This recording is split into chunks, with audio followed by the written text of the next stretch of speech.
Hi, I'm Christina Cuprina from Sequoia Wealth Advisors. Today, I'd like to talk a bit about the power of collaboration. Our financial lives and our lives in general can be quite complicated, many moving parts, constantly changing. And no more have we seen that than the last year in 2020. The solution to this is working with a team of professionals to help guide you as you go through your life's transition. Given the complexity and the changing nature of all aspects of financial planning, it's very difficult for one person to know everything, to be on top of everything, to be an expert in everything. Because of this, Sequoia has continuously expanded, working with more and more diverse professionals from different areas of expertise, skill, and knowledge. So we have tax strategy, tax advising, multi state residency, estate planning, financial planning, investment advising.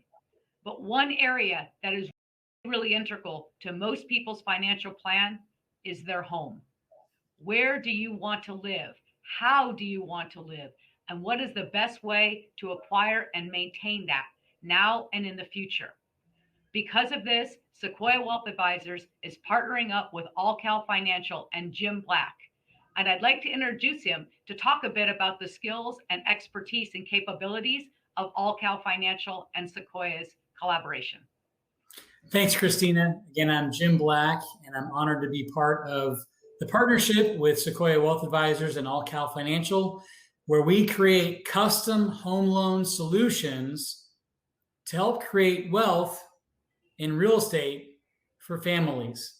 And we do this by collaborating with people like Christina and her team to make sure we understand the client's needs and create that solution that meets their long-term plan and allows us to be a complement to every other part of the financial service arena.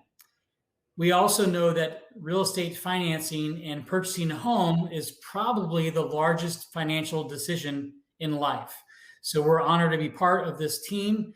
And again, it's about collaboration. It's about creating a cohesive partnership where we can add value and really create that custom approach of making sure that the client's needs are the number one priority in helping with all things related to finance. So thank you, Christina, for the opportunity to partner with you and your team and your knowledge. And we're excited to see where this can go. Jim, may I ask you a couple of questions about kind of some trends that you're seeing right now, both in Santa Cruz County and also since your organization is not only statewide, but expanding beyond that? What are some trends that you're seeing currently now as we approach early June of 2021 in real estate? What are questions that are coming up? What are trends that you're seeing? Talk a bit about that. Sure. So the main trend we see right now are on two levels. One is inventory is very low. And one of the reasons why inventory is very low is new construction starts have been very small. And that has a lot to do with the margins of profitability that exist when builders look to build new homes. If they have costs that are $100,000 of starting costs on any size of a property, they're most likely going to be doing higher end custom homes, which would be less units, less affordability, and less opportunity for first-time home buyers, unfortunately. So we're seeing a big crunch on inventory. We're seeing the costs of building going up 200% roughly in the last 12 months. And those pressures put a lot of constraint on the ability to find a home that's affordable. Rates have been very low in the last 12 months with the COVID pandemic. And with that low interest rate environment, it allows buyers to purchase more debt at a cheaper rate. For example, if the interest rates go down by 1%, someone's buying power goes up by about 11%. It's the same factor the other way. When rates go higher, people's buying power goes lower. So that trend is something that we're focusing on right now as interest rates are starting to creep up in this second quarter of 2021. And we are starting to see programs like bridge loans and other programs that are creative and custom that allow people to buy a home before they sell their current home, or offer quick close of escrows to beat out other offers. So those are the trends we're seeing right now, and each market has its own micro market characteristics. But overall, that's the theme that's happening here on the West Coast. And unfortunately, with costs to manufacture a home are higher, I don't see values going down dramatically, especially with the supply issue of properties. I think you and I have talked before that California specifically, has to build about 1.5 million units per year just to keep up with the demand. Unfortunately, that's not happening. So we're starting to see more and more of a deficit year over year on new housing starts. It's interesting that you say that. A lot of what you're saying seen reflected in economic data, not just here within California, but across the nation. Mentioned this before, but we track migration. Domestic migration is one of our economic indicators. And not since the Dust Bowl have this many Americans been moving around. The interesting thing is it's hard to track it specifically because there's a lot of variables. And I'll give you an example of a client story, confidentially, of course. A client who lived in a beautiful condominium, quite nice, quite luxurious condominium in San Francisco. Okay. Lived there very happy, loved the San Francisco life. The shutdown happened, the pandemic happened, and he no longer wanted to live in San Francisco, but didn't want to sell his place because he didn't know what the future would bring. So looked at strategies to purchase a home in Lake Tahoe. He said he'd always wanted to have a home in Lake Tahoe and thought that would be a retirement thing, but now it was actually possible to work from anywhere. After consulting with me and looking at the options, he ended up purchasing in Lake Tahoe on the Nevada side. And there's obvious reasons for that, which we could talk about in financial planning world. But he didn't sell his home in San Francisco. He simply expanded his universe and kind of pre-planned for retirement for the future. And I'm seeing this in my world more and more, where people are really thinking about, where do I really want to live? How do I really want to work? Where do I really want to be?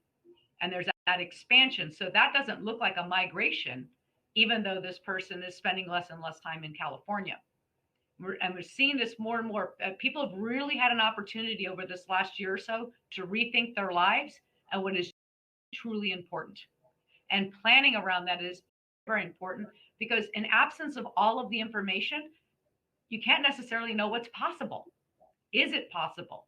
You say, I would always love to do this. And then you read a whole bunch of things saying that's the wrong idea, or you have uncertainty about the future, what the future may bring. Planning is key to this. Planning is what shows you what's possible. It doesn't mean you have to do it. And it doesn't mean you can't change and adapt as the future changes. At Sequoia, when we do planning, it's a living document.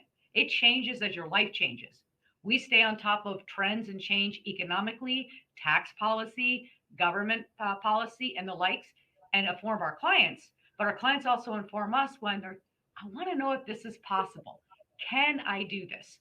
Can I do this now? Can I do this in the future? What would be the considerations? And this is this great expansion, as I call it. I don't want to call it migration. It's expansion of people just really reconsidering what's possible and truly understanding what's important.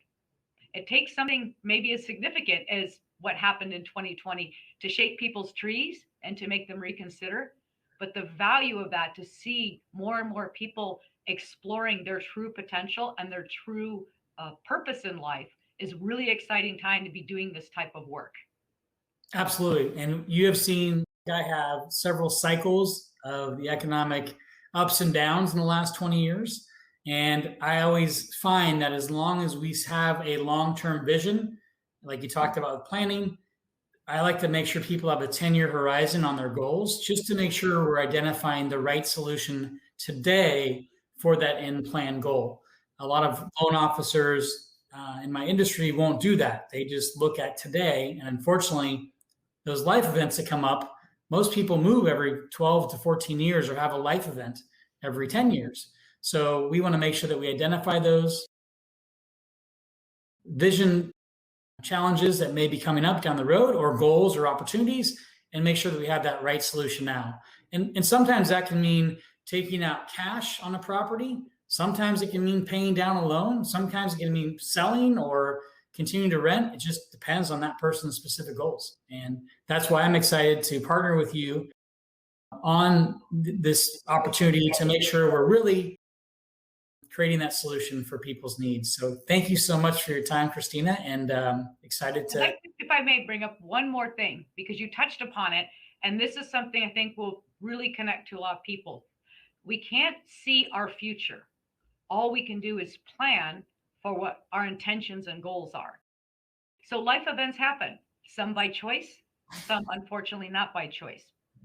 And that, an example, let's talk about things that you probably see a lot in the work you do with your clients: divorce or separation, health challenges, aging, not necessarily being able to live where you were living before. And when you talk to people about mortgages and you're talking about 10, 15, 30 years out, that is a critical part of that planning, is to consider, where do you see yourself in the future? There was a fascinating study done in our industry some time back, and it's been repeated outside of our industry, which is when they did facial recognition and they aged people. So they took younger people and they showed them what they'd likely look like when they were 50 or 60 or 70 or 80. And this interesting thing is the people who went through that process were more comfortable planning for their future than people who had not.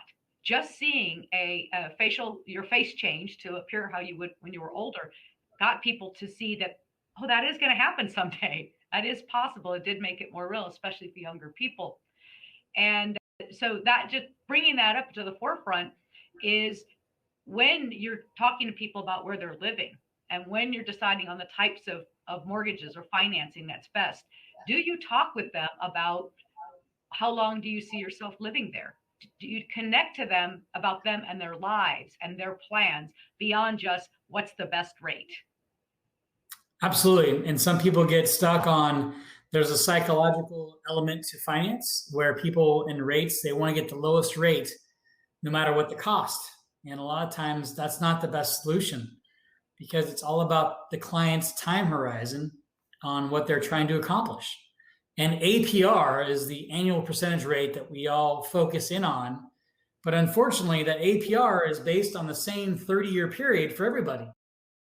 What if my goal is to not have a loan in 9 years or 12 years? Then that APR is less of a factor because it's not going to be for that 30-year period of time and all the interest and calculated costs associated with that. So again, APR is a good indicator, but people get stuck sometimes on the wrong things when they really should be thinking about a creative way of looking at their approach. So we always give at least two solutions, and we have the borrower choose the right solution for them so that they're empowered in the decision-making process, so that they feel like they're involved to make the right decision, to be more thoughtful and mindful of why they're choosing one option over the other.